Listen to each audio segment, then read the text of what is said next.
Bonjour à toutes et à tous, et bienvenue sur la chaîne pour un nouvel épisode brûlant de Plus belle la vie, encore plus belle.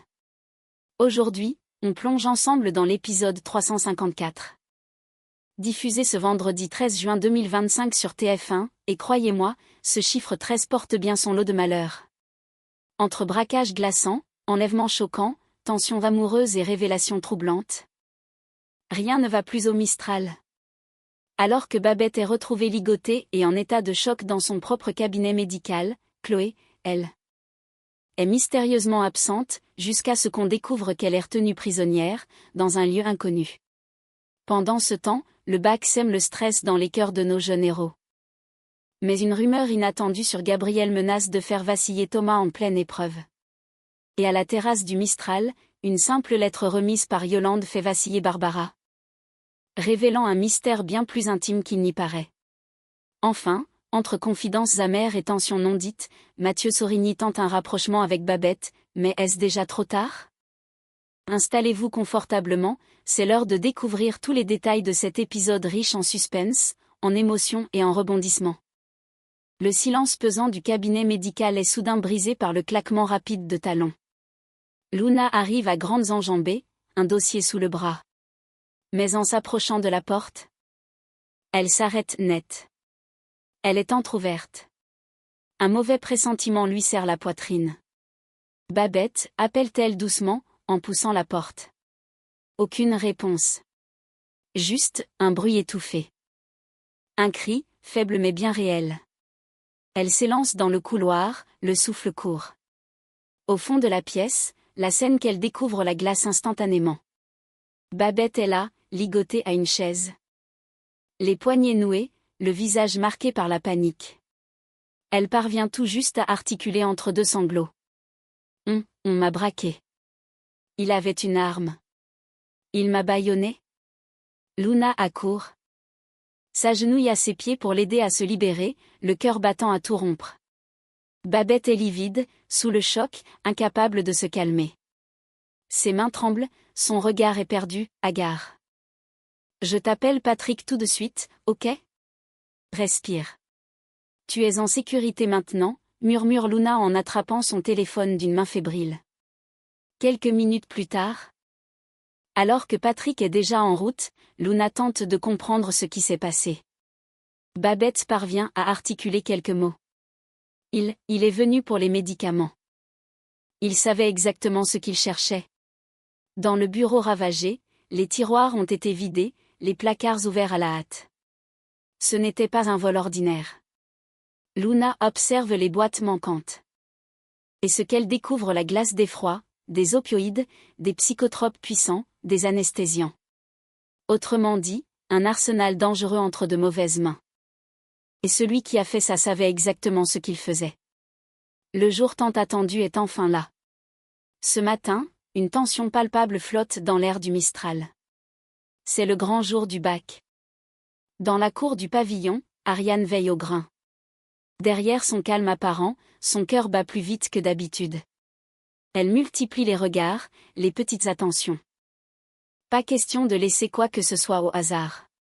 À ses côtés, Thomas ajuste machinalement la bretelle de son sac, les yeux encore embués de sommeil. Tandis que Zoé vérifie pour la 10e fois qu'elle a bien sa convocation. Aya arrive avec un petit sac en toile. Elle sort avec fierté quelques biscuits secs et des petites bouteilles de boissons énergisantes maison. C'est pas grand-chose, mais ça vous donnera un coup de fouet avant l'épreuve, dit-elle. Un sourire discret aux lèvres. Thomas la remercie avec un regard sincère. Zoé, elle, attrape une bouteille sans un mot, concentrée. C'est alors que Léa les rejoint, un pli à la main. Gabriel n'a pas pu venir, mais il vous a laissé ça, dit-elle en tendant la petite enveloppe. Zoé l'ouvre avec précaution. À l'intérieur, quelques mots simples mais touchants, fier de vous. Peu importe la note. Donnez le meilleur. Gabriel. Ariane, elle, ne tient plus en place. Elle s'approche de sa fille, une main sur l'épaule. Je t'accompagne jusqu'au lycée? Propose-t-elle avec douceur, presque comme une supplique. Mais Zoé lève les yeux vers elle, pleine de détermination. Maman, je suis grande. Je vais y arriver. Toute seule. Un pincement au cœur traverse le regard d'Ariane, mais elle hoche la tête avec un sourire tremblant. Elle respecte ce moment. Ce passage. Celui où sa fille s'affirme. Zoé attrape son sac, échange un regard complice avec Thomas, et tous deux s'élancent dans la lumière du matin. C'est le début d'un grand jour. D'un passage à l'âge adulte. Et derrière eux, Ariane reste là, fière. Les yeux humides. Son cœur de mère se serre, mais il est empli d'un immense amour.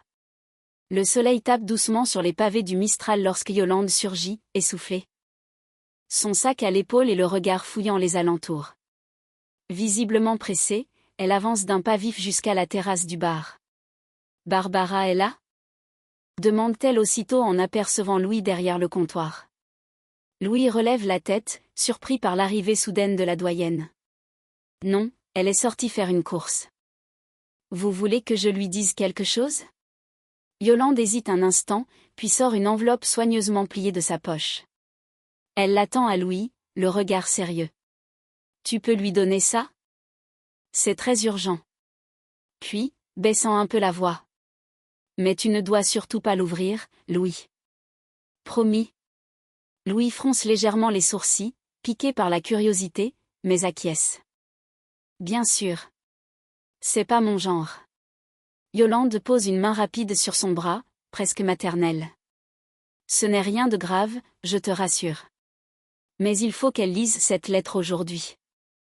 C'est très important. Puis, sans en dire plus, elle tourne les talons et s'éloigne à grandes enjambées, laissant derrière elle une légère odeur de lavande, et une foule de questions en suspens.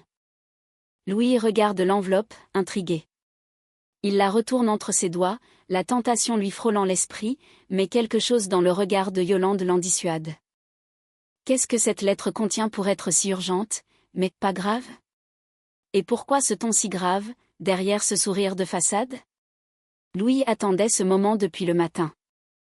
Dès que Barbara passe la porte du bar, il s'approche d'un pas mesuré, mais l'enveloppe qu'il garde précieusement entre les mains trahit son impatience. Tiens.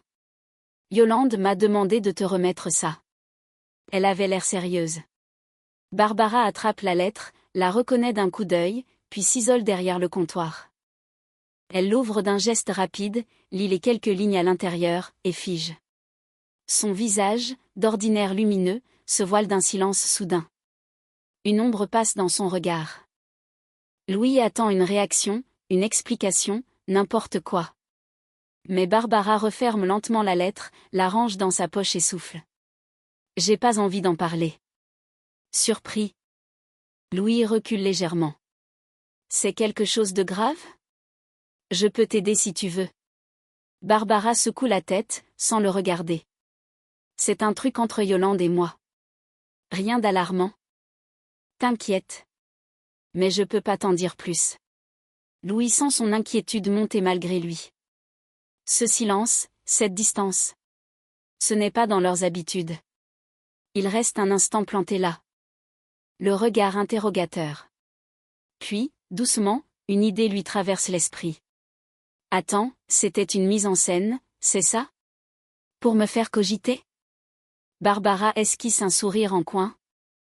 Presque complice. Disons que Yolande a une vision bien à elle du couple. Elle dit que, le mystère, c'est le ciment.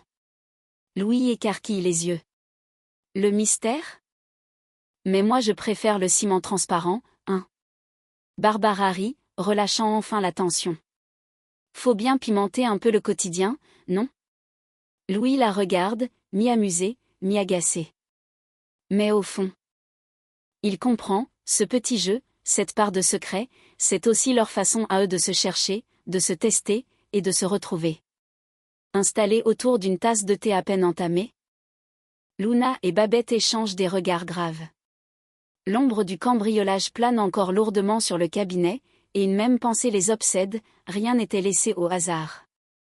Le vol ciblé de médicaments puissants opioïdes, psychotropes, anesthésiants ressemble bien trop à un coup monté.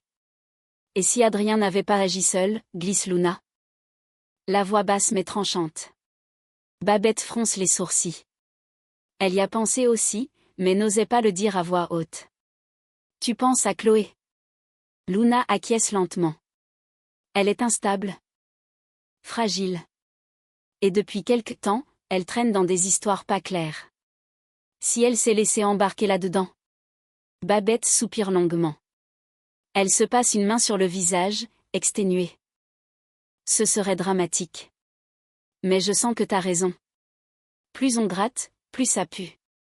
Luna se redresse, déterminée. Je vais aller lui parler. Faut qu'elle s'explique.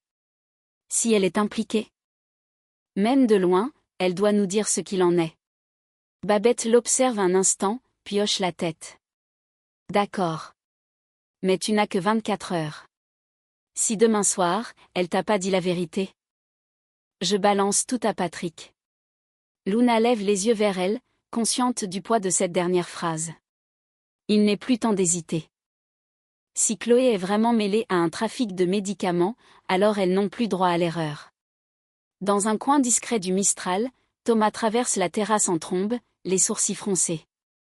Il vient d'entendre, sans le vouloir, une bribe de conversation entre Aya et Léa. Un simple éclat de voix, un mot de trop, mais suffisant pour allumer la mèche. Apparemment, Gabriel a un petit crush sur le kiné. Le monde de Thomas bascule. Une boule monte immédiatement dans sa gorge.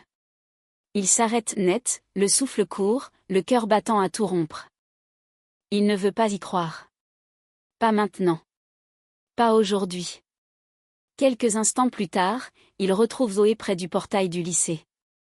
Elle l'attendait, prête à affronter l'épreuve du bac avec lui. Mais dès qu'elle voit son visage fermé, elle comprend que quelque chose ne va pas. « Qu'est-ce qu'il y a ?» demande-t-elle, inquiète. Thomas explose, à bout de nerfs. « Tu veux savoir ? Je viens d'apprendre que Gabriel a probablement un crush sur le kiné. » Voilà. Il passe une main sur son front, submergé. Et c'est aujourd'hui que ça tombe. Le jour du bac.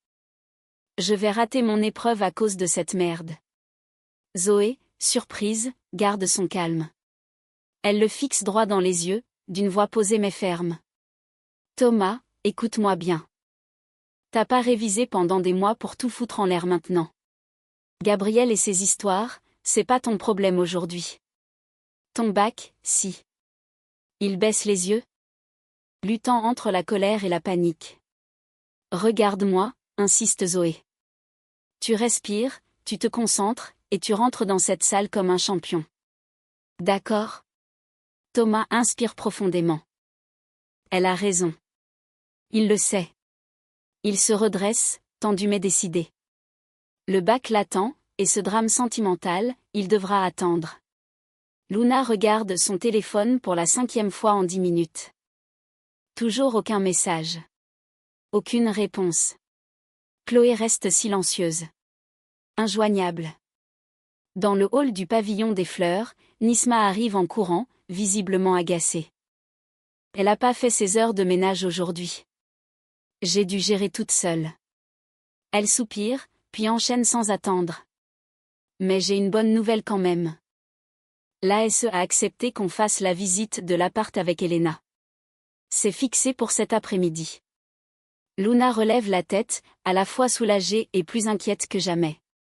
On compte sur Chloé pour ça. Elle devait être là. L'heure tourne.